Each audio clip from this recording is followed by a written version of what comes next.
Hi, this is Millan, and in today's video I'm going to talk to you about the 5 stages of the marketing and sales process as taught by Tony Robbins at Business Mastery.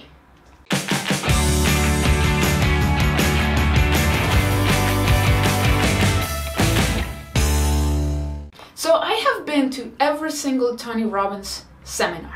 And if you have seen a few of my videos in the past, I've talked about life mastery, I have talked about a wealth mastery, I have talked about date with destiny, unleash the power within, but I haven't talked that much yet about business mastery. I think I made one video where I shared a few lessons I learned.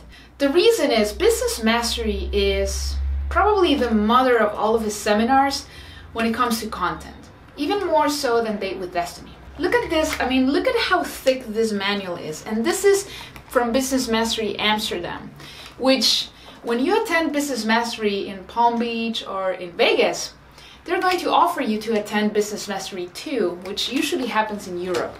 I went to one in Amsterdam in 2017, and let me show you. Before I went to that one, I went to Business Mastery 1 in Palm Beach, Florida. And this book is not even as thick as this one, but it's also quite thick, as you can see.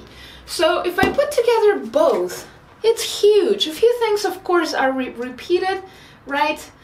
Just to refresh our memory, when we went to Business Mastery 2, there was a lot of concepts that we already learned at this one, but I was very, very thankful for that. So the reason I haven't really made that much content is because I am still so busy studying this stuff and implementing it. Like, I haven't even implemented a 10th, maybe not even 1%. A good way for me to continue to refresh my memory and never forget all of those concepts. I paid over $10,000 to attend both, actually close to $15,000. We got a special offer there. So the best way for me to continue to educate myself is not only by doing it, which I am, but also by sharing it with you. It helps me refresh my memory. So today we're going to talk about the 5 stages of marketing and sales process. Of the marketing and sales process, I meant to say. So what is the first stage? We have a fancy, not so fancy whiteboard over here. The first stage is to increase leads and drive traffic. So why is it so important to increase your leads? Because if you don't have any leads, you don't have a business. Leads are the lifeblood of your business. How do you get leads? By driving traffic. But my friend, not all traffic is created equal. Not all clicks are created equal, and not all leads are created equal. It is important that you drive quality traffic so that you get quality prospects for your business. So many people are looking to get cheap traffic so they can get cheap leads. Well, guess what? That is going to get you cheap results. So increase your leads and drive traffic. Now, Tony, in the workbook, he has an example of one of his companies where they simply made small increases in every one of these 5 stages, and it ended up growing their business by 150% by just making small tweaks, right? For example, they were first generating 40 leads, and they said, okay, what if we could do a 20% increase for that particular business? Because Tony has tons of businesses. This was one specific. 20%, so what if we get 48 leads instead? That's a 20% increase. And by doing that, they were able to grow the business. Incredible. So if you're getting 40 leads right now per day, per month, per week, see if you can do a small increase, maybe not even 20%, maybe just 10%, and see what happens. The second stage is to increase the effectiveness of your sales process. So if you increase your leads, but your sales process stays where it is, you will probably not get more conversions. So the whole point here is not only to get more leads and get more emails and get more phone numbers, but also to get your salespeople to be more effective at closing. So let's face it, if you don't become more effective in your sales process, there is no way you can grow your business. If you continue to close the same amount of people, even if you're getting more leads, but you're still talking to the same amount of people, the extra leads make no sense.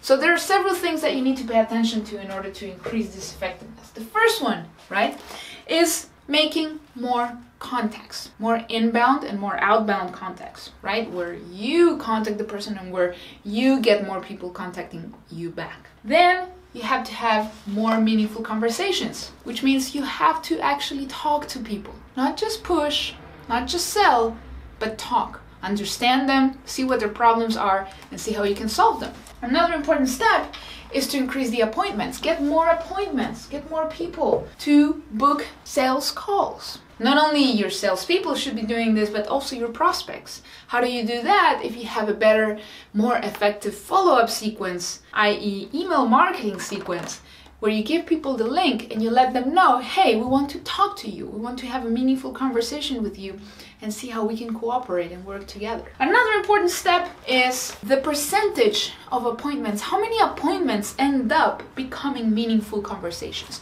Because yes, you can have your salespeople talk to a lot more people, but if they're not having meaningful conversations, it's over. Have you ever had a dream that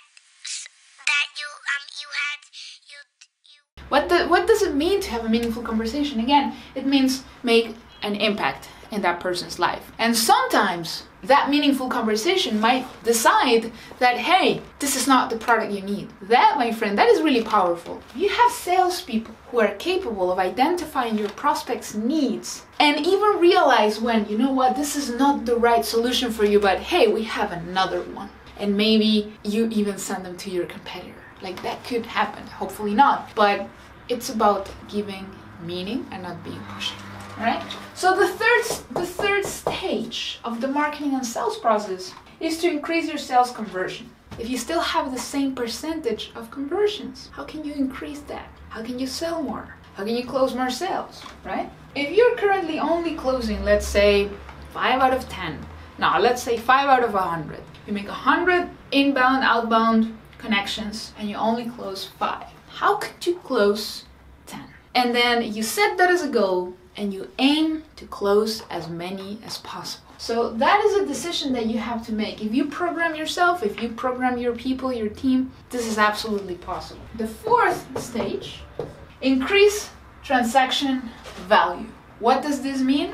Increase your prices a little bit. And not only increasing your prices, but I remember that Tony gave us an example with his coaching business. As you know, Tony does do some personal coaching. I hear there is a 2-year wait list and it's $1 million fee, right? So you could maybe one day get coaching from Tony. But the real business for him is in the team of coaches that he has built through the Anthony Robbins coaching company. I remember he said, okay, he sat down with the team at some point. They were not making enough sales for the coaching programs as they should. And he discovered that actually they were only offering a 6 and a 12-week program. And then he said, why don't we offer an 18-week program and make the 12-week the more logical option so that the 6-week program looks like that's not for me, but it's there. So they focus not only on increasing the price of the coaching really, but increasing the amount of sessions. So that immediately also increases the transaction value. And finally, the 5th stage of the marketing and sales process is add more value, follow up, give more, and receive more.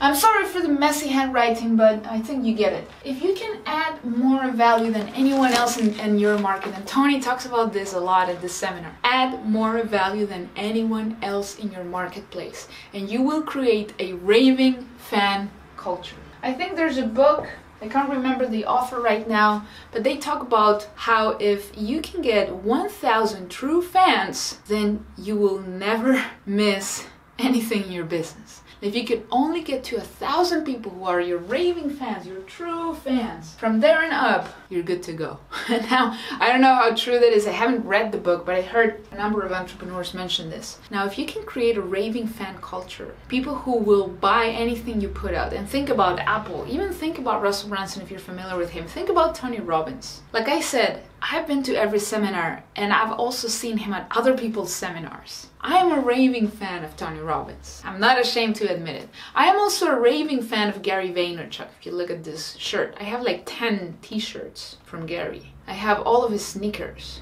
and I have his books. I've met him about 5 times.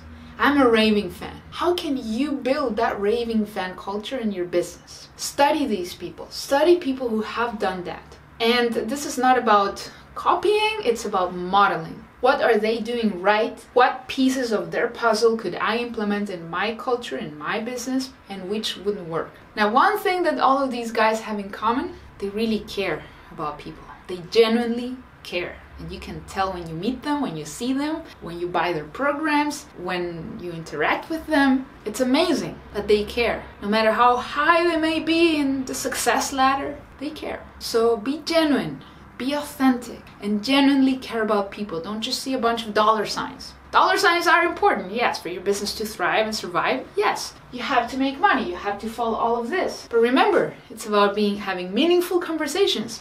It's about following up, adding more and more value than anyone else in the marketplace. That's what it is about ultimately. If you sell more and you believe in your product or service, then you are doing people a favor, but by making more money by putting your business out there, by creating more content. That's what you're doing. So my friend, I hope you enjoyed this video, and if you did, and you're watching this on YouTube or Facebook or whatever it is that you're watching it, make sure to give it a thumbs up, like it, share it, and leave a comment because I would love to know your thoughts. Thanks so much, and I'll see you in the next video. Bye.